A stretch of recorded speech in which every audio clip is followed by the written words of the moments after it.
So what's up na naman mga ka-DIY? So SBin Online Shop. So for this video, so unboxing na naman tayo, no? So ito po ay galing po sa ating supplier na laging pinagkukuhanan natin ng mga breaker ng ating mga setup. Ito po ang Top Sports. So, Top Sports po ito. So unboxing natin, na. Breaker po siya, doon ako kumukuha ng mga breaker sa company niya. So anim po ito na 20 ampere na DC breaker.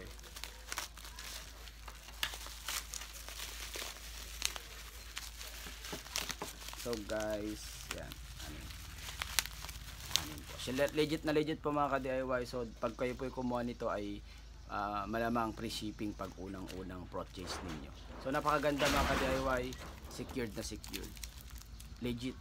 So click the yellow basket. Lagay ko yung description sa video ko sa baba. Yung yellow basket, click nyo lang dyan. Thank you for watching. Bye bye.